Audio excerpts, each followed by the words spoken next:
김종배 시선 집중. 여러분 안녕하십니까, 김종배입니다. 시선 집중에 마련한 내란 일주기 특별기획 12.3 현장 속 인물들을 만나다, 오늘 그 네 번째 시간인데요. 오늘 함께할 주인공은 국민의힘의 정성국 의원입니다. 광고 듣고 바로 시작하겠습니다.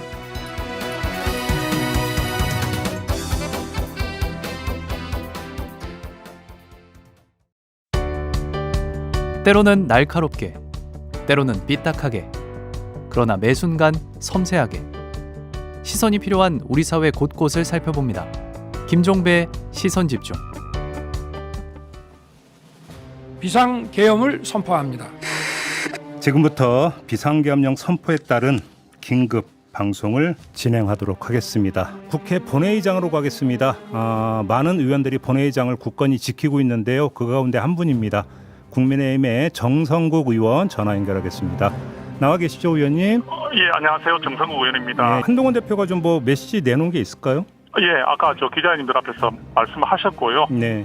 국민들 불안하게 하는 이런 조치는 안 된다, 이런 말씀하셨고요. 예. 대표님과 함께 요 본회의장에 같이 입석했던 의원 한 20분 정도는 계엄 해제 찬성에 같이 동참해서 전원 찬성으로 190표가 통과됐습니다. 그러니까요. 지금 가장 지금 긴급하고 가장 핵심적인 문제는 국회에 지금 해제 의결을 빨리 이제 받아들여서 실행을 해야 되는 거잖아요. 예, 예. 근데 아직까지 지금 메시지가 안 나오고 있습니다. 이 상황을 지금 예. 어떻게 이해를 해야 되는 걸까요? 그래서 지금 그대로 지금 본회의장 안에 있습니다. 네네네. 지금은 전부 그냥 전원 대기하고 있는 상태라 보시면 되겠습니다. 네, 혹시 지금 그 집권 여당으로 한동훈 대표든 누가 되든 혹시 예. 좀 용산에 메시지를 넣거나 소통을 하거나 혹시 이런 건 없습니까? 뭐 이런 상황에 대해서 우리 대표님이나 의원들 누구도 지금 인지를 하지 못하는 상황이었기 때문에 예, 그러니까요. 굉장히 좀 당혹스러운 입장이었다 보시면 될 것 같습니다. 그러니까요. 네, 오늘 모신 분은 바로 이 목소리의 주인공 정성국 국민의힘 의원입니다. 어서 오세요. 너무나 반갑습니다. 1년 전 이 인터뷰 기억나세요? 예. 근데 지금 다시 듣는 건 처음입니다. 이때가 그러니까 계엄 해제 결의안 통과시키고 난 직후. 예. 그래서 이제 그 대통령의 계엄 해제 선포가 있어야 되는데 안 하고 있는 상황에서 이루어졌던 예. 인터뷰였었는데, 예. 그러니까 위기감 내지 불안감은 가시지 않고 있는 상황에서 가졌던 인터뷰였잖아요. 그때 좀 어떤 심경 혹시 기억 좀 나십니까? 좀 생각이 나죠. 왜냐하면 유일하게 전화를 받았기 때문에. 네네. 근데 그때 제 기억에는 아마 이 프로그램에 출연한 지 그렇게 오래도 지나지 않아서 제가 겪었던 것 같아요. 왜냐하면 윤석열 전 대통령 기자회견을 할 때 아마 네. 제가 와서 아침에 방송에서 인터뷰한 기억이 있기 때문에 저한테 또 전화가 왔을 때 만약 이게 이제 계엄 해제 표결 진행 중이라면 받기가 어려웠을 것 같습니다. 당연히 그렇겠죠. 근데 계엄 해제 표결이 일단 됐기 때문에 우리가 본회의장 안에 있는 휴게 장소에서 있는 상황에서 전화가 왔기 때문에 제가 받았고 또 언론에도 좀 알릴 필요도 있다는 생각을 했습니다. 왜냐하면 국민들께서 너무나 밤을 지새고 있는 분들이 그렇죠. 계실 거기 때문에 그렇죠. 걱정하는 마음이 얼마나 많았겠습니까? 그러니까. 예. 그래서 이게 그래도 그래도 목소리가 지금 제가 들어보니까 뭐 그렇게 당황을 하거나 막 우왕좌왕하는 건 아닌 것 같다는 느낌이 드는 것은 아마 계엄 해제 표결을 일단은 통과시켰기 때문에 그렇죠. 일단은 어느 정도는 안심을 한 상태에서 후속 조치를 우리가 지켜보는 상황이기 때문에 네네네. 지금 이 목소리들이 좀 와닿습니다. 제가 스스로 제 목소리를 들어도 그 상황이 거의 정확하게 떠오르네요. 그러니까요. 아무튼 해제 의결이 되고 해제 선포까지는 거의 3시간 넘는 시간이 좀 있었거든요. 예. 그때 계속 본회의장에서 이제 대기하고 있었던 그런 상황이잖아요. 예, 제가 기억하기로는 새벽 4시 반 정도까지 간 것 같아요. 4시 반쯤 됐을 거예요. 새벽 4시에서 4시 반 사이까지 기다렸는데 우리 의원들이 대부분 다 옆에 있었습니다. 한동훈 전 대표와 함께. 근데 그것을 우리가 여기서 떠나서는 안 된다는 이야기를 하신 분이 한동훈 전 대표를 비롯한 이제 몇몇 그 분들 의원들이 직감을 하신 것 같아요. 이거는 이 자리를 떠서는 안 된다는 그렇죠. 거. 이 부분도 상당히 저는 의미가 있다고 봅니다. 역사가 평가할 거라 생각합니다. 왜냐하면 국민의힘의 의원들이 끝까지 남아서 계엄이 해제되는 걸 확인하고 갔다는 자체는 그래서 저는 방송이나 나가서 좀 자신 있게 말씀드리는 게 국민의힘이 참 국민들께 죄송하고 참 사과를 드려야 되는 건 맞습니다. 그런데 이 계엄 해제에 국민의힘도 참여했다는 것. 그 숫자가 18명이지 않느냐 하지만 이 18명이 어떻게 보면 제가 말씀드리지만 국회 교섭단체를 이룰 수 있는 20명에 가까운 숫자이기 때문에 결코 저는 작다고 생각하지 않습니다. 네. 그래서 국민의힘의 이 계엄 해제 표결에 대한 의지와 역할 이 부분에 대해서도 국민들께서 꼭 기억해 주실 것이라 저는 기대합니다. 알겠습니다. 근데 의원님 개인적으로는 계엄 선포를 언제 어디서 들으셨어요? 제가 실감나게 말씀드리면요. 그날 기자님들하고 저녁을 했어요. 한 4분 정도. 예. 그분들도 지금 기억하고 있죠. 예. 의원님하고 식사하고 나서 일이 벌어졌다고. 저녁 식사 중에 예, 들으셨어요? 식사를 끝내고 예. 그 9시 반에 밤 9시 반에 마친 것 같습니다. 그때 제가 이제 이제 집에 들어가니까 여의도 이쪽에 있거든요. 영등포 쪽에 있거든요. 네. 들어가니까 이제 샤워하고 그래가지고 이제 좀 피곤하잖아요. 저녁에 기자들하고 또 이제 좀 길게 시간을 가졌으니까.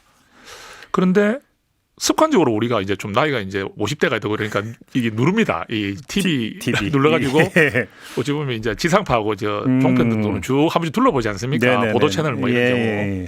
그거는 이제 좀 습관적으로 우리 하잖아요. 근데 거기서 윤석열 대통령이 나오는 거예요. 계엄 선포하는 장면을 보셨고요. 그래서 저는 그 이래 의자로 뒤에 밀어주는 모습 있죠. 예. 그래서 이 뭐 하는 거지? 이 뭐지? 이래 이 생방송인가? 예. 이래 됐죠. 예. 근데 느낌이 윤석열 대통령이 그런 기자회견 하지 않았잖아요. 그 3일 날. 근데 녹화 방송도 아니잖아요. 그래서 그래서 봤죠. 앉아서. 그러니까 속칭 이제 예. 느낌이 쎄하다. 뭐 이제 자기 이제 로션 바르면서 이제 근데 이러고 보는데 비상계엄을 선포합니다. 이러니까 그 어떻게 했습니까? 그 순간이 좀 황망하셨습니까? 황망 그다음에 한번 이렇게 진짜 만져보 잡아 당겨보는 거 있지 않습니까? 진짜 이게 사실인가 꿈인가 이런 생각도 들기도 하고 그래서 바로 보좌관에게 연락했습니다. 왜냐하면 가까이 있는 보좌관 우리 보좌관에게 잠옷바람이라도 좋으니까 제가 차가 없잖아요. 차는 우리 저 기사가 저 멀리 좀 떨어져 있거든요. 그러니까 제일 빨리 좀 올 수 있는 보좌관에게 당신 차를 가지고 좀 빨리 와라. 잠옷 입고 와도 좋다. 네네. 그래서 그 보좌관이 15분 만에 왔어요. 15분인가 20분 만에 와가지고 저를 태워서 처음 국회로 이동하는데 이래저래 막 연락 쳐보니까 당사에 모여 있다더라고요. 그 순간 그때가 한 11시가 좀 넘어가는 시기. 그 상황이 시작이 되는군요. 예, 좀 실감 나시죠? 예.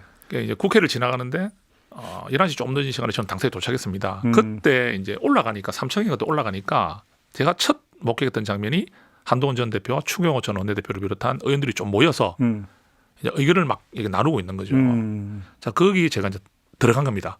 의원이니까 들어가게 해주죠. 그 안에서 이제 첫 장면이 한동훈 전 대표는 지금 이 숫자가 몇 명 안 되지만 바로 국회로 가자. 근데 추경호 원내대표께서는 전 원내대표는 조금만 더 모이면 가자. 그리고 우리 중진들하고 이야기도 좀 나눠보자. 네. 뭐 왜냐면 추경호 전 원내대표도 이 사실 몰랐다고 봐야 되는 거니까. 대통령하고 통한 시점도 11시 22분인가 됐기 때문에 사실 그때는 못 받았다고 봐야 됩니다. 네. 그러면 그래서 거기서 이제 한동훈 전 대표는 바로 가자고 됐기 때문에 의원들 한 20명 가까이가 먼저 출발하고 또 추경호 원내대표를 비롯한 원내당직자들은 추 대표가 좀 뒤에 이제 온 걸로 알고 있습니다. 그런데 그때 갔던 숫자들 중에서 또 일부는 또 이제 뭐 본회의장까지 들어가지 않는 분도 계셨고 뭐 이런 일이 있었는데 아니 제가 가끔씩 이래 영상으로 보여주더라고요. 그 가는 장면 있지 않습니까? 그 당사에서 국회로 가는 저의 모습 나오던데 한 대표와 어두워서 자세히는 안 보이지만 좀 비장했던 좀 두려웠던 그 모습들이 좀 비춰지는 것 같습니다. 그래요. 근데 좀 하나 궁금한 게 있는데 이제 저희가 이제 이거를 가지고 이제 계속 인터뷰를 하면서 종합을 해보면 민주당이라든지 그때 국회 사무처 같은 경우는 계엄의 가능성을 대비를 하고 있었거든요. 그러니까 뭐 과정을 다 상세하게 지금 여기서 말씀드리기 한계가 있으니까 그냥 그렇게만 정리를 하겠는데 국민의힘에서는 계엄 가능성을 전혀 인식을 못했었어요. 그게 참 그 제가 그때 작년 가을에 겨울에 국회 운영위원회에 있었기 때문에 대통령실을 상대로 운영위원회가 치열하게 다툴 때 국회 운영위원회였습니다. 그때도 제가 직접 그 신원식 실장이나 이런 분에게 김민석 의원이 황망한 말도 안 되는 계엄령을 이야기하는데 코스미 나온다.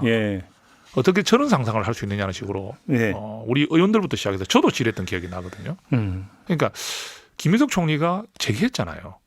계엄의 징후가 보인다는 듯한 이야기. 그때 지금 생각해 보면 왜 그때 김민석 총리가 저런 말을 의원이 저런 말할 때 무엇을 근거로 저렇게 하자고 좀 의심을 왜 안 했을까? 네네네. 그러니까 저거는 뭐 음해라고 하기는 너무나 의미가 큰 이야기인데 왜 저런 이야기하지? 이런 의심이 들어갔어야 되는 게 맞는데 왜 의원들이 거의 100% 가까운 의원들이 그냥 호스만 쳤을까? 네네. 그게 그만큼 비현실적이었다는 것이겠죠. 물론 그렇겠죠. 예. 이게 뭐 있을 수가 없는 일이라는 것이 예.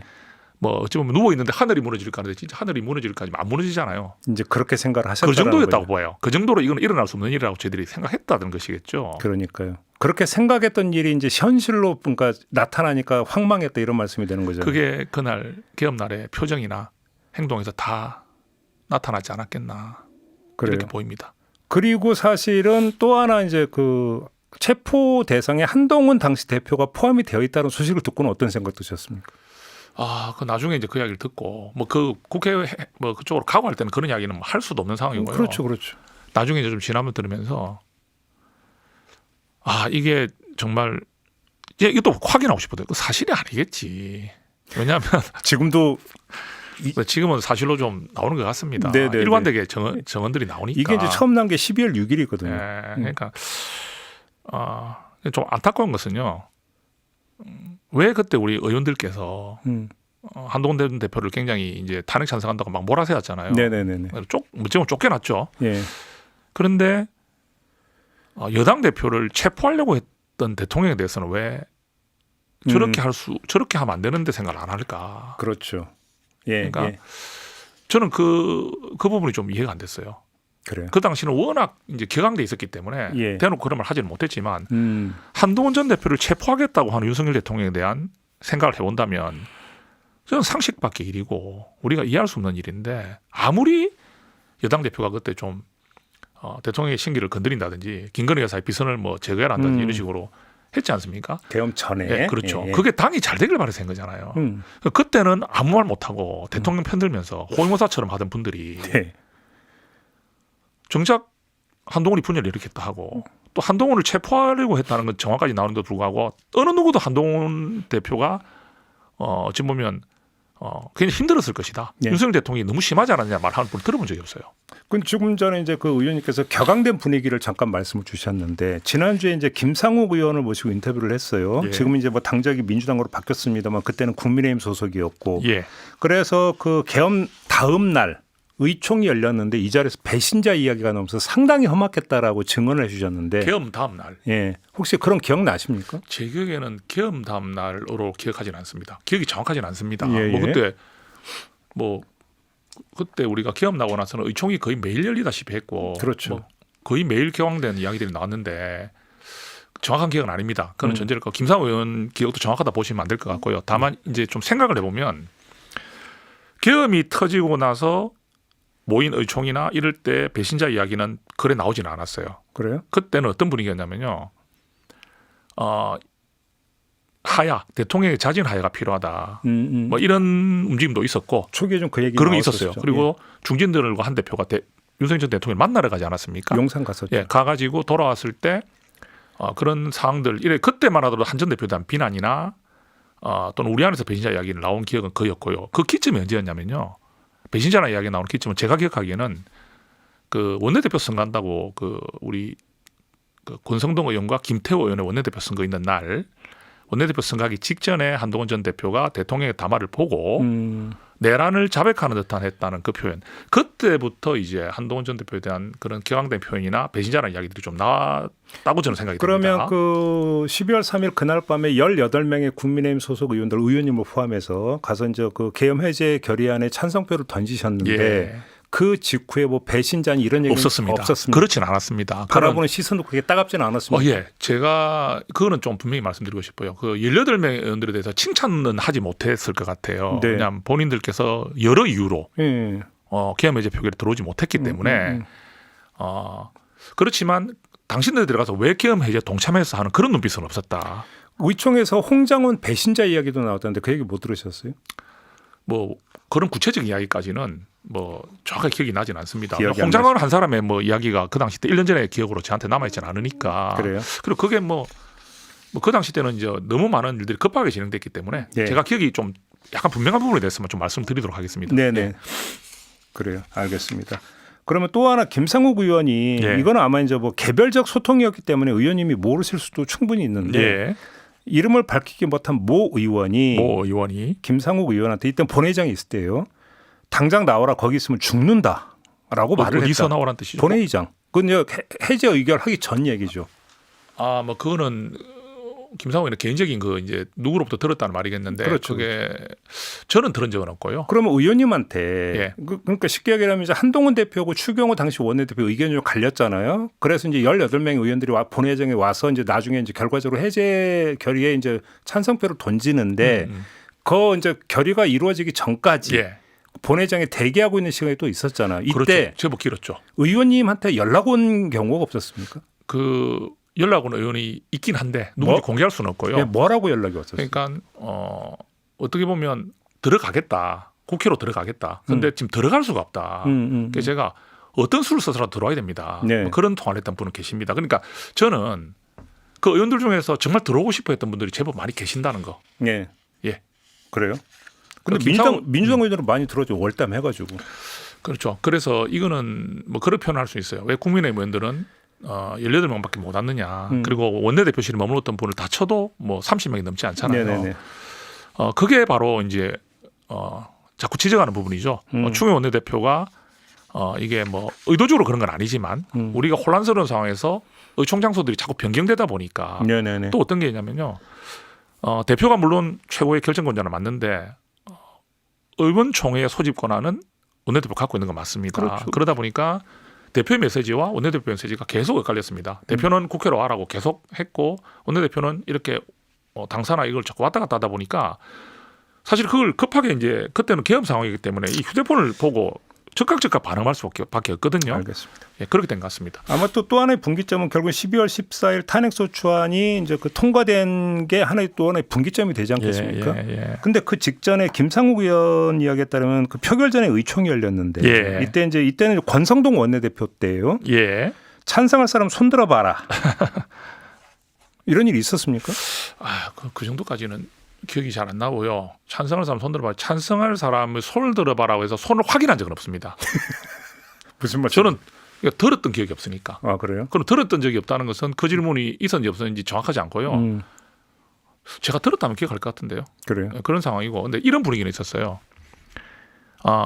탄핵 그 소추에 들어가서 표결을 할 수밖에 없는 쪽으로 몰렸잖아요. 처음에는 우리가 다 안 들어갔죠. 그렇죠. 두 번째 주에 안철수 의원 한 명만 예, 빼고 딱 들어갔는데 그때는 압박은 느꼈죠.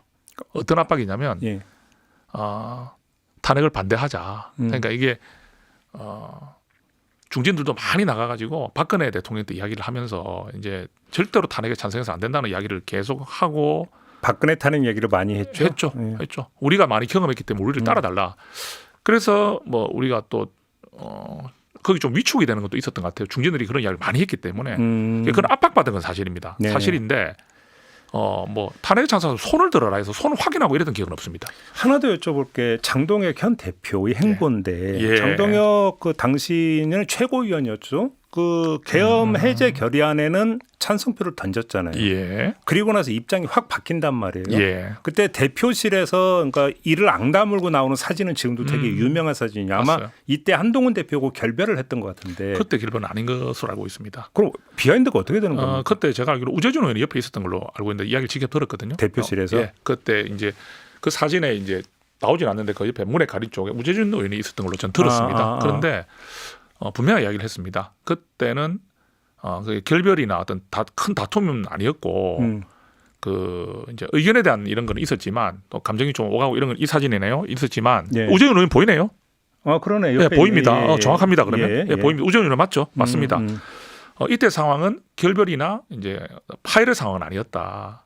그래요? 예, 그것은 우 의원이 직접 이야기를 했습니다. 그러면 이때 보니까 파경으로 갔던 건 아니다. 이게 날짜를 알 수가 있을까요? 이 사진이 찍힌 정확한 날짜, 그러니까 이 일이 있었던 날짜를 보면 제가 더 정확하게 좀 돌릴 수 있을 것 같습니다. 11일. 11일이면 예. 탄핵 소추가 14일이었죠. 그렇죠. 3일 전이죠. 아 그러면 이때로부터 거의 한 하루 이틀 정도 더까지도 장동혁 지금 현 대표와 함께 했습니다. 13일 정도까지는. 그렇죠. 그 탄핵이 되는 14일이니까. 사실상 거의 뭐 직전까지도 장동혁 대표와 한동훈 대표는 같이 가고 있는 상황이었습니다. 근데 왜 갈라선 거예요, 그러면? 그 마음을 제가 이제 판단을 해야 되겠는데 네. 이건 뭐 제 생각인 것이죠. 예.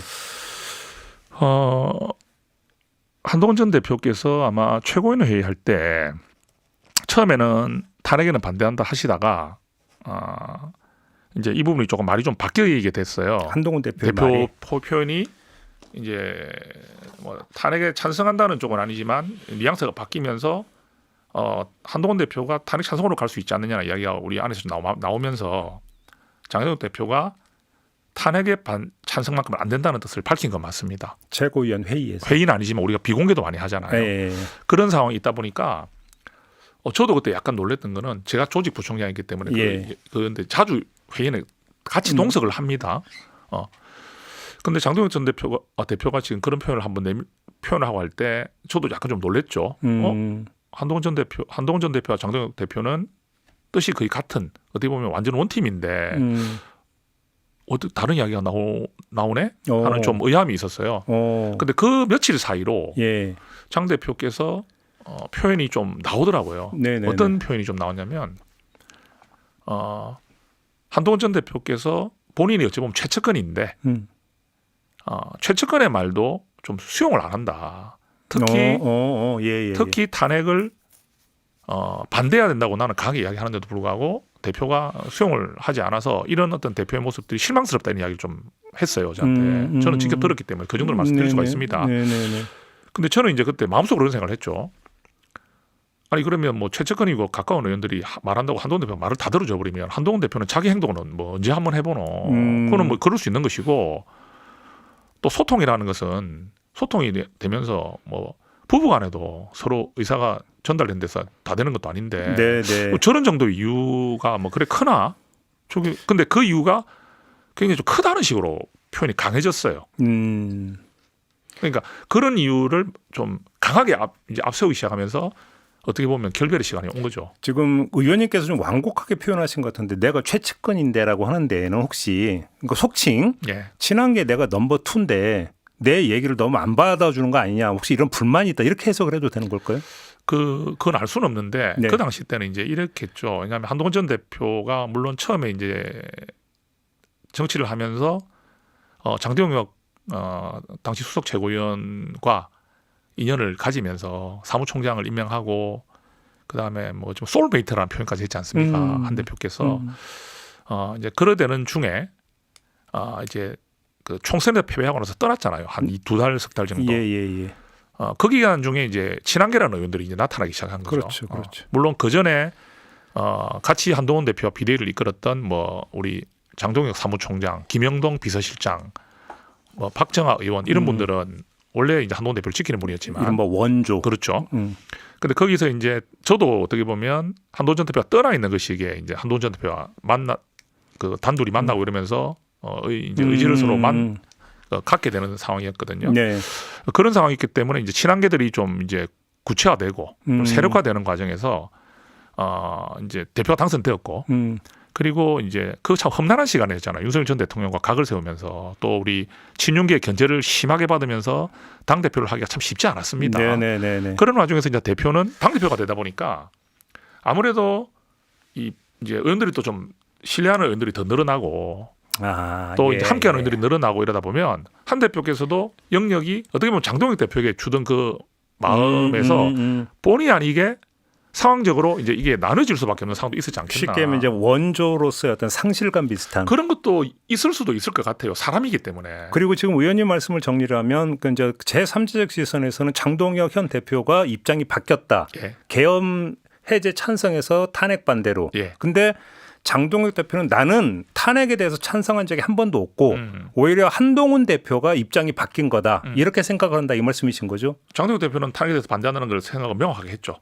계속. 거기서 이제 결국은 거기서 명분상으로 거기서 헤어진 거죠. 오히려 한동훈 대표가 바뀐 거다. 장동혁 대표 입장에서 그렇게 생각할 거다 이런 말씀이시네요. 그렇죠. 한동훈 전 대표도 제일 처음에는 대통령의 하야 쪽으로 이야기했지 네, 탄핵을 네. 이야기하지 않았거든요. 아 그렇다. 그 두 개의 불만이 겹쳐 있다 이렇게 봐야 되겠네요. 이거는 뭐 물론 추측의 영역이죠. 예, 그렇습니다. 영역이지만 제가 볼 때는 명분은 탄핵에 대한 의견차, 네. 극명한 의견차였지만 또 인간적으로 봤을 때 그런 부분도 있을 수 있지 않았겠나. 네네네. 예. 알겠습니다. 잠시 전하는 말씀 듣고 좀 이야기 이어가겠습니다. 여러분은 지금 내란 일주기 시선집중 특별기획 12.3 현장 속 인물들을 만나다를 듣고 계십니다. 네, 오늘은 네 번째 시간으로 정성국 국민의힘 의원과 함께하고 있는데요. 계속 좀 이야기 이어가 보도록 하겠습니다. 조금 전에 장동혁 현 대표 이야기를 하다가 좀 끊어졌는데 자, 그럼 하나 궁금한 게 예.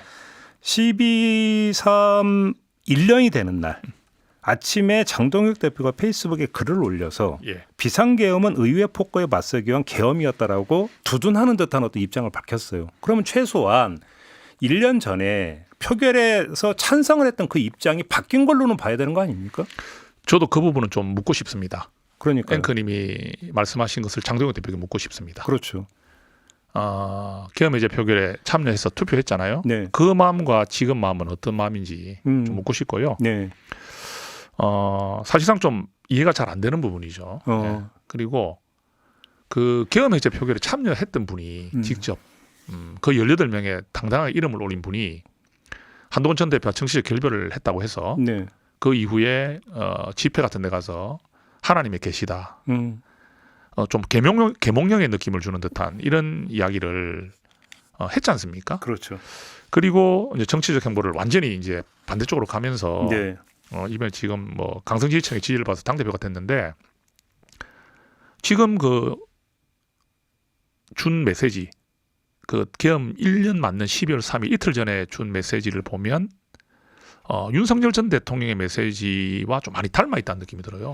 레드카드는 이런 표현은 똑같은 경우도 있더라고요. 그건 물론 이틀 전 메시지가 아니라 당일 메시지이긴 합니다. 그래서 저는 굉장히 지금 이 부분은 지금 우려가 됩니다. 그래요? 우려가 되는 이유가 제가 누누이 지금 방송 나가면 말씀드리는 게 지금 뭉쳐서 싸우자 하잖아요. 자, 뭉쳐서 싸우는 방법이 그러면 좋습니다. 우리가 1년 내도록 단식하고 장애투쟁하고 한다고 해서 이재명 정권을 끌어내릴 수가 있습니까? 못 내립니다. 그죠? 민주당의 의회 폭거를 막을 수 있습니까? 못 막습니다. 네. 뭐 팻말 들고 아무리 해보세요. 우리는 헌법 체제 안에서 선거라는 제도를 통해서 국민들께 인정받아야 정권도 가져올 수 있고. 그렇죠, 그렇죠. 예, 너무나 명백한 사실 아닙니까? 그런데 뭐 우리가 분열해서 싸우지 못해서 했다. 우리가 왜 뭐 안 싸웠습니까? 그리고 우리가 숫자적으로 법적으로 숫자가 법의 효력을 발휘할 수 없는 숫자인데 네. 그럼 뭐 가서 민주당 의원들 멱살이라도 잡으라는 뜻이 아니잖아요. 안 되는 거잖아요. 예. 그러면 지금 어떻게 메시지를 해야 되죠? 이 비상계엄으로 인해서 상처받고 힘들었던 국민들의 마음을 헤아리고 또 윤석열 전 대통령의 위협적 비상계엄이 헌법의 체제와 가치를 무너뜨렸다는 국격을 훼손했다는 것을 인정하고 우리가 배출한 대통령이지만 이분과 뜻을 같이 하지 않는다 하고 이제 우리는 국민을 바라보는 정치를 하겠다. 그리고 이 틈을 따서 어떻게 보면 폭주를 하고 있고 민의를 왜곡하고 있고 하고 있는 민주당 정권, 이재명 정권에 맞서야 된다. 이렇게 나와버리면 이게 어찌 보면 기회가 될 수 있잖아요. 그렇죠. 그런데 이 싸우자고 하는데 저는 이 하우를 묻고 싶어요. 그럼 어떻게 싸우자는 뜻인지를. 네. 저는 이 하우를 이렇게 말씀드리고 싶어요. 국민의 마음을 얻어서 선거에서 이기면 됩니다. 네, 그 방향으로 지도부가 이끌어주면 됩니다. 너무나 당연한 답을. 자, 그럼 조금만 돌려갖고 예. 이제 자연스럽게 이제 국민의힘 내지 한국의 보수 얘기로 좀 넘어갈 수밖에 없는데 아까 의원님이 먼저 말씀을 주셨어요. 이때 어떻게 할 것인가 해서 당의 중진들이 박근혜 탄핵 때 이 경험을 이야기를 하면서 말렸다라고 말씀을 주셨는데 예. 그 12.3 이후에 국민의힘의 행보를 보면은 이것이 어떤 헌법적 가치와 원칙에 입각해서 말 그대로 원칙적으로 판단하는 것보다는 정치적 판단이 너무 많이 깔려 있었고 그 정책 판단의 핵심이 뭐냐면 박근혜 탄핵 트라우마에서 비롯된 정책 유불리를 먼저 따지는 이런 경향성이 있었지 않았느냐라고 볼 수 있거든요. 동의하십니까? 동의합니다. 그죠? 네, 깔끔하게 동의합니다. 그런 분위기가 상당히 팽배해 있었던 거예요. 그런 분위기가 우리 당을 좀 짓눌렀다고 생각합니다. 그래요. 짓눌렀다고 생각합니다. 여기서 그냥 다 인정해 버리면 우리는 완전히 죽는다 이런 어떤 논리. 예, 그런 논리가 많았고요. 예, 물론 경험도 중요하죠. 중요하지만 경험이 답은 아닙니다. 그렇죠. 그래서 저는 우리 중진 의원님들의 말씀 항상 존중하고 배울 게 많지만 예, 이게 답이라고 한 뉘앙스에 말씀하시는 건 상당히 좀 조심하셔야 되지 않느냐. 그죠? 우리가 선생님들 중에서 경력 30년 된 선생님이 경력 10년 된 선생님보다 다 존중받고 인정받습니까? 아니잖아요. 예. 그래서 사실 저는 좀 아쉬운 게 지금도 이번에 우리 그 40명 가까이 사과를 했습니다. 이 중에서 과연 중진분이 몇 분 있는가? 예. 거의 없죠. 네. 그래서 뭐 우리 어떤 분들은 이런 말씀하시더라고요. 이게 바로 정치, 이렇게 해서 정치에서 살아남는다는 것을 체득하신 분들의 모습인가 이런 지적까지 하시더라고요. 참 가슴 아픈 이야기죠. 그래요. 예. 그럼 얘기를 조금만 더 확장을 해서 결국 어찌 본다면 그러면 거꾸로 본다면 박근혜 탄핵이라고 하는 게 예. 그러면 도대체 대한민국의 보수의 지금 현주소가 뭐고 그럼 보수가 어떻게 그러면 다시 혁신을 해서 다시 재정립을 할 것인가라는 계기로 삼았어야 되는데 예. 보수 가치의 재정립이라고 하는 것들을 등한시하고 오히려 윤석열이라고 하는 뿌리가 다른 사람을 영입을 해서 이른바 정책 용병에 기대해서 정책 세를 확장하려고 했던 이 결과가 지금 이렇게 와 있는 거다. 이렇게 진단을 해도 되는 거 아니겠습니까? 그 진단에 일정 부분 공감합니다. 날카로운 지적이시고요. 네. 근데 제가 조금만 반론을 드리고 싶은 것은 우리가 탄핵이라는 역사상 처음에 일을 겪었을 때 민주당이 이것을 활용만 하려고 했지 이 아픔을 함께 치유하려는 모습이 없었어요. 박근혜 탄핵 말씀하시는 예, 겁니까? 그러니까 문재인 대통령이 대통령 되고 나서 예. 적폐청산 정말 좀 심하게 했거든요. 그러니까 물론 잘못을 가리긴 해야죠. 그런데 이 적폐청산을 내세우면서 우리 보수를 괴멸시키려고 했다는 인식을 우리 보수는 가지고 있습니다. 사실. 이제 거기에 반발심이 좀 있다. 예, 그래서 이런 부분도 우리는 분명히 이야기해야 될 것 같고요. 네. 그런데 우리 앵커님 말씀하신 대로 우리가 박근혜 탄핵 때 정말 보수의 가치를 놓쳤던 부분들, 이 부분들을 전공법으로 해결하지 않고 네.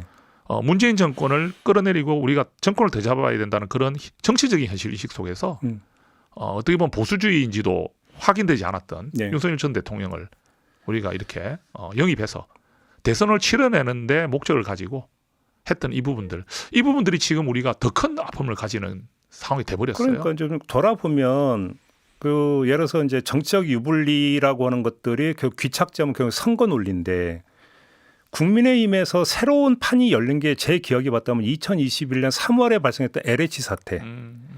여기서 국면이 바뀌면서 그러니까 4월에 있었던 그 보궐선거. 서울시장, 부산시장 보궐선거에서 이기면서 예. 오히려 사실은 이때가 선거에서는 이겼지만 예. 어찌 보면 내부 혁신할 수 있는 기회를 잃어버리는 그냥 그 물결을 타고 그냥 쭉 흘러가 버렸던 계기점이 되지 않았나 이렇게도 한번 진단해 볼 수 있지 않습니까? 예. 근데 이때 계기가 LH도 있지만 사실은 또 이제 성추행 사건으로 이제 성비위 사건으로 이 선거가 이루어졌기 때문에 그렇죠, 그런 그렇죠. 이미지도 좀 컸던 것 같고요. 예. 저는 이게 좀 우리가 사실은 좀 그때 들떴던 것 같아요. 지금 돌이켜 보면 2021년에 예. 이제 우리 오세훈 시장과 박형민 시장이 당선될 때, 그렇죠. 그 전해에 2020년 총선에서 우리가 대패를 했지 않습니까? 그런데 불과 한 1년 안에 1년만이죠. 그렇죠. 그 서울시장 선거와 부산시장 선거를 당당히 이겼기 때문에 어떻게 보면 민주당이 그때 20년 집권론까지 이야기가 나왔었잖아요. 맞아요. 그런데 우리가 참 어려운 상황인데 그렇게 국민들께서 다시 기회를 주신다는 느낌이 드니까 좀 들떠는 것도 있었고 정말 빠른 시간에 좀 이런 반격의 기회가 생겼다는 마음에 다음 대선 2022년 대선을 이걸 찾아올 수 있는 절호의 기회다. 그런 쪽으로 우리가 하면서 이게 정치적인 판단과 정치적인 목적을 이루기 위한 쪽으로 이루어지면서 보수의 가치와 어떤 그런 기본적인 부분에 대해서 우리가 놓치지 않았나. 선거 판단만 했지 노선 판단이 없었던 거죠. 그렇게 저도 그렇게 생각을 합니다. 그렇죠. 그러면 지금 나타나고 있는 윤석열 탄핵 이후에 나타나는 윤 어게인 흐름은 어떻게 평가를 하세요? 정말 좀 심각한 게요. 윤석열 전 대통령이 들어오면서 우리 당의 당원들의 지형들도 좀 바뀌었잖아요. 네. 물론 종교와의 유착이라든지 그죠? 그런 우리가 예상치 못했던 세력들이 좀 눈에 안 보이게 들어온다든지 그리고 윤석열 전 대통령께서 레거시 언론 보지 마라 그랬다는 말을 했지 않습니까? 유튜브 보라고. 유튜브 보라 했죠. 그럼 대통령이 그런 특정 유튜브에 심취해가 있는데 올바른 판단을 할 수가 없잖아요. 네. 그죠? 예. 그런 판단을 가지고 나라를 이렇게 경영하고 있는 윤석열 전 대통령을 보면서 우리가 지금 그 대통령의 말에 따라서 그걸 추종하는 분들은 이제 그 유튜브를 정말 신봉하는 식으로 세력이 생겼다고 보고요. 네. 또 윤석열 전 대통령의 탄핵 이제 어떤 체포 지시가 일어날 때 그 관잡을 지켰던 분들이 네. 사실은 유튜브 분들이 장사도 많이 했잖아요. 돈벌이 수단으로. 네. 맞거든요. 네. 그러면서 그 분노하는 사람들 좀 순수하게 분노했던 분들조차도 그러니까 윤석열을 지킨다기보다는 어떻게 보면 보수를 지키게 나갔던 분들까지도 휩쓸게 만드는 그 분위기가. 그럼 그게 세력화가 된 거죠.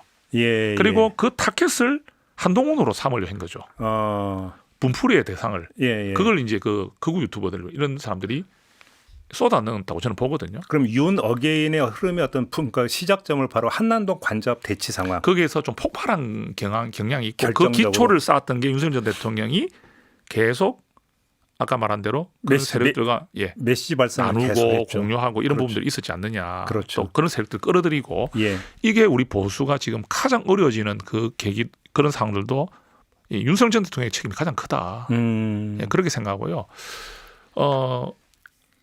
근데 저는 이게 좀 의아스러운 게 한동훈 전 대표가 2024년 7월 23일인가 당대표 당선될 때 63% 지지를 받았거든요. 그렇죠.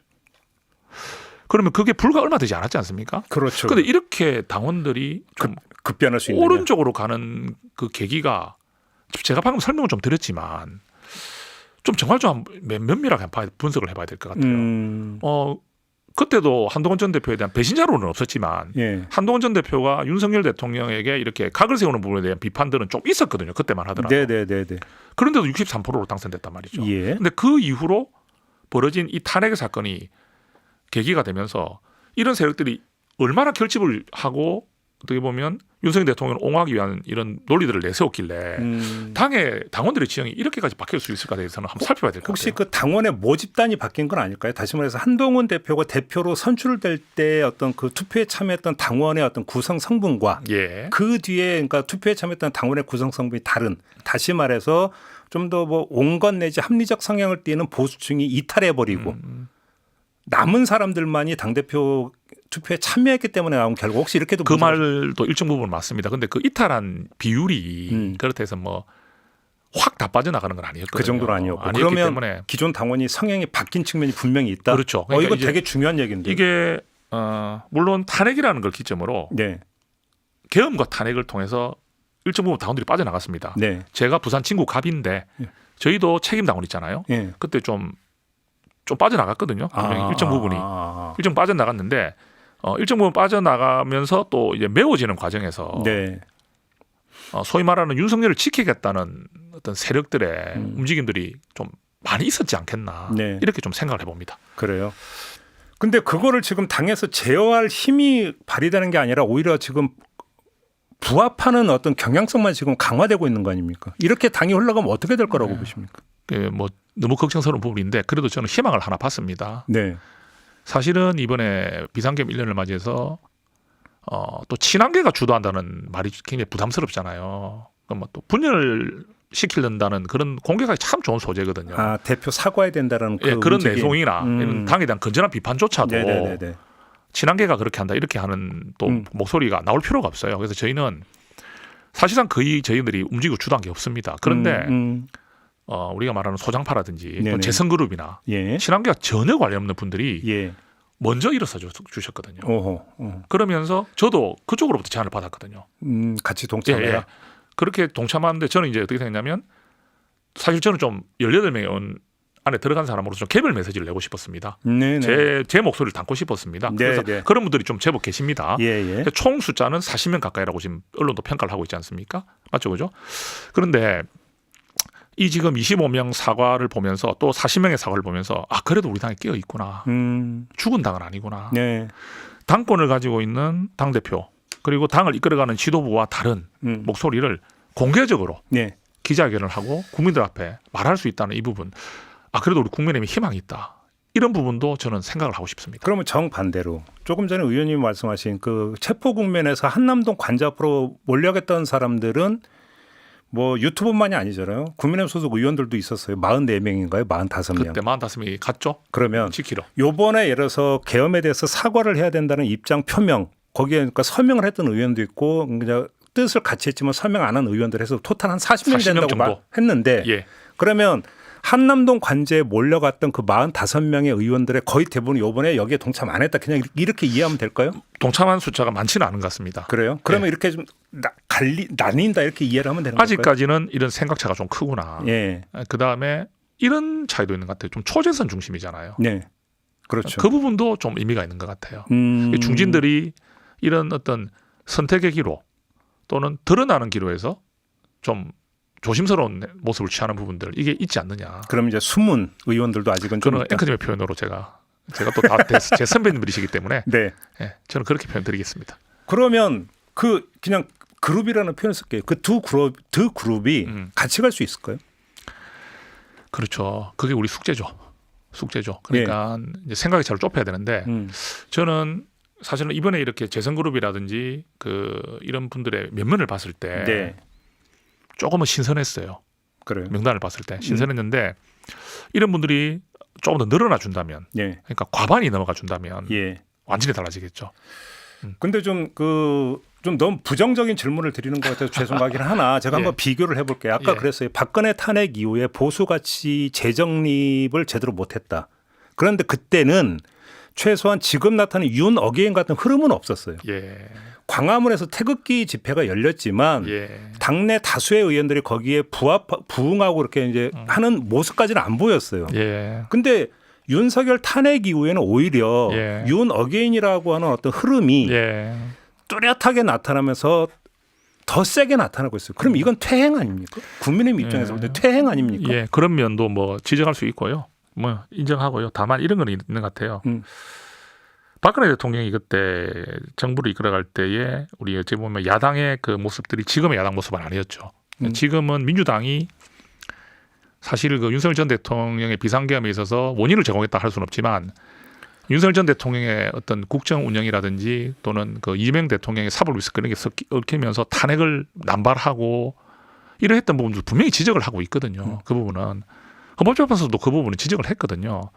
이 정치가 극단화되다 보니까 네. 특히 22대 국회가 되면서 뭐 계속 거부권, 탄핵, 그다음 필리버스터 이런 전국으로 극단의 정치, 조롱의 정치 이런 것들이 너무 심해지다 보니까 이제 이게 사람의 감정의 문제가 정치적 논리보다는 감정의 문제들이 그때보다 훨씬 더 앞서가는 것 같아요. 사람이 하는 거니까. 예. 그리고 민주당도 그때에 비하면 그때 우리가 뭐 문파 뭐 이런 뭐 노사 뭐 이런 차원하고 다르게 개딸이라는 이런 정치 세력이 또 등장하면서 민주당의 그 어떤 정치 성향들을 지금 바꾸고 있거든요. 민주당 의원들이 거기에 고개를 숙이는 모습들이 네. 나타나고 있어요. 그러면 이런 양극단의 정치에서의 그 어떤 강성지지층들의 목소리들이 정치에 너무 많이 관여되고 개입되면서 서로가 이제 정치가 논리와 상식의 문제, 옳고 그름의 문제를 좀 벗어나서 감정의 문제, 논리의 문제, 감정의 문제, 진영의 문제 이런 문제들로 극단화되다 보니까 이 부분은 저는 양쪽 다 책임이 있다 이렇게 보고 싶습니다. 의원님 말씀을 듣다 보니까 정리가 이렇게 되는 것 같네요. 그러니까 박근혜 탄핵 이후에는 그게 사안의 본질은 사실은 부패 사건이잖아요. 그렇죠.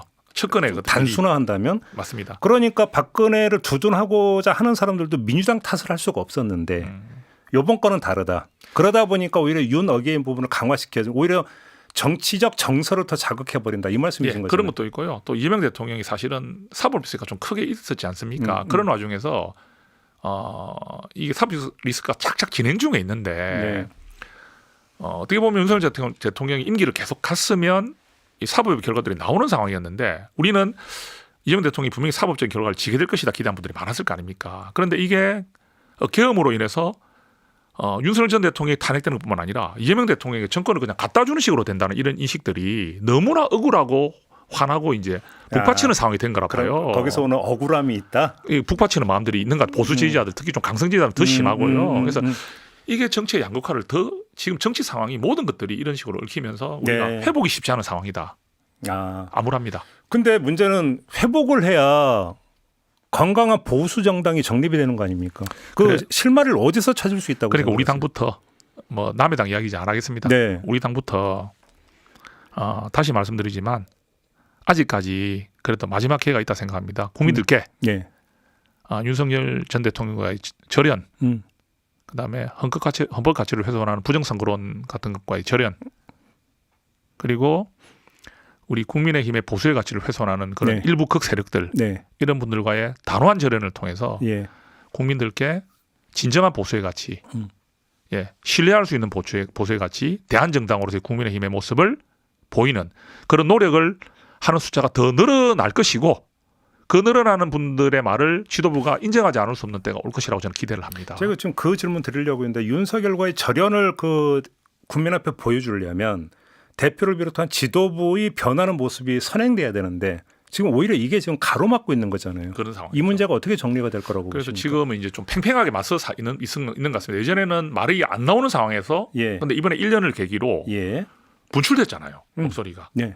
그러면 그 40명 정도의 이야기가 분출이 됐습니다. 행동하러 갈 수 있다고 보세요. 그분들이. 이게 이제 여기서 이제 우리가 고민에 좀 빠질 수 있겠죠. 네. 우리 뭐 너무 이제 제가 국회의원이기 때문에 너무 이제 앞선 미래를 예측할 수는 없지만 지도부도 이런 목소리를 외면하기는 쉽지 않은 상황이 올 것이다. 네네네. 네, 그런 상황이 오고 또 뭐냐면요. 지선을 준비하는 수많은 지역에 있는 분들이 피부로 느낍니다.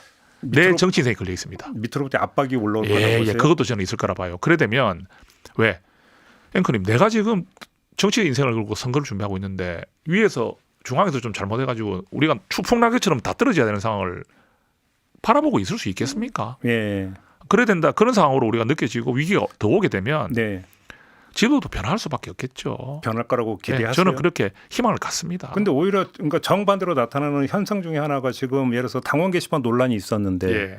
그거를 지금 뭐 그러니까 징계를 추진을 한다는 거 아니겠습니까? 오히려 나타나는 현상 지도부 중심의 현상은 정반대로 내달리고 있는 거 아닌가요? 그러니까 저도 답답하고 참 우려가 되고요. 예. 그리고 당원 게시판 부분도 좀 이래 의원을 우리 뭐 친한 게 아닌 분들하고도 좀 이야기를 나눠보면 대체적으로 어떠냐면 느닷없다. 느닷없다. 그것도 지금 그 할 이유가 뭐가 있어? 그러니까 그리고 또 이런 말은 분명합니다. 가정을 할게요, 앵커님. 한동훈 전 대표 가정입니다. 한동훈 전 대표의 가족이 있었다고 칩시다. 그러면 우리가 그게 사실이라 치더라도 아이고 그래까지는 안 했으면 좋았을 낀데 아이 그거는 좀 아니지 너무하지 이렇게 거쳐야 될 일이지 이거를 조사를 해서 무슨 징계를 하고 이런 사 아닌가요? 그래서 그렇게 하면 그렇게 하는 주체들이 이제 역풍을 맞는 거죠. 역풍을 맞는다고 보세요. 그렇게 생각합니다. 저는. 근데 뭐 좀 더 그러니까 저기 그 대놓고 질문 드리면 징계 추진에서 최소한 당원권 정지 1년 정도가 나와버리면 한동훈 전 대표가 다시 뭐 이제 뭐 국회의원 보궐선거에 나와서 의원이 되든 뭐가 되든 다시 진입하는 것을 원천 차단하려고 하는 거 아니냐라는 지금 해석이 있잖아요. 그런 시도를 하려고 하지만 막상 그 칼을 던지기에는 지금 상황이 한 대표에 대한 위상이 또 훨씬 더 올라가 버렸고 한 대표의 존재감이나 한 대표의 그런 가치가 지금은 또 얼마 전과도 너무나 달라져 버렸습니다. 지지세가 다시 확장되고 있다고 그렇게 저는 지금 한 대표를 바라보는 시각들이 보수의 어떤 지도자로서의 한동훈이라는 인식 이제 배신자론 이런 건 다 없어져 버릴 거예요. 없어졌어요? 저는 그렇게 생각합니다. 많이 없어졌다고 생각하고요. 극 일부에서 하는 말이지 지금 그리고 언론에서도 보면요. 이번 계엄 사태에서의 한동훈의 역할들을 다 인정을 하더라고요. 뭐 이게 우리 보수 언론, 진보론 다 떠나서 한동훈을 빼지를 않더라고요. 네. 그 사실이거든요. 예. 그럼 마지막으로 이 질문 드릴게요. 그럼 한동훈 대표가 특검 조사할 때 당당하게 참고인 조사에 좀 응했으면 어땠을까요? 이렇게 좀 말씀드릴게요. 저도 안 갔잖아요. 저부터 시작해서 우리 의원들 중에서 요청이 오면 안 간다는 걸 딱 마음 먹고 있었거든요. 예, 왜요? 저희가 만약에 가서 기억이 분명하지 않은 이야기를 할 수도 있는데 이게 본의 아니게 나의 동료 의원에게 불리한 식으로 작용하는 부분은 있을 수 없다. 네. 그러니까 제가 하는 진술이 지금 조사를 받고 있는 뭐 추경호 전 원내대표나 이런 분들께 9개의 도움이 되더라도 그게 불리한 진술이 하나라도 본의 아니게 들어가는 부분은 너무나 부담스럽다. 그래서 저희들이 이 부분은 우리가 그리고 특검이라는 부분이 근데 그거야말로 어떤 그 역사적 진실에 순응함보다는 정치적 유불리를 먼저 따지는 태도 아닙니까? 그렇게 이야기할 수도 있습니다. 그렇게 이야기할 수도 있지만 추경호 원내대표가 그렇게 하지 않았을 것이라는 나름의 그 국민의힘 의원들이 그 당시 때 계엄 해제 표를 방해를 받지 않았다는 생각을 분명히 갖고 있기 때문에 특검의 정치적인 논리, 그 특검의 지금 모습들이 성과가 사실 별로 없어요. 무리한 수사를 했다는 것도 있거든요. 무리한 기소, 또 무리한 영장 청구. 그게 저희가 이렇게 대응해주고 따라가줄 필요는 없지 않습니까? 알겠습니다. 특검도 분명히 문제가 있습니다. 예. 알겠습니다. 긴 시간 동안 함께해 주셔서 감사드리고요. 예. 시간이 다 돼서 여기서 좀 마무리를 해야 될 것 같습니다. 생각보다는 시간이 빨리 지나갔습니다. 그렇습니다. 고맙습니다, 의원님. 네, 고맙습니다. 네, 국민의힘의 정성국 의원과 함께했습니다. 네, 시선 집중 오늘 준비한 이야기는 여기까지고요. 내일 아침에 다시 인사드리겠습니다. 고맙습니다.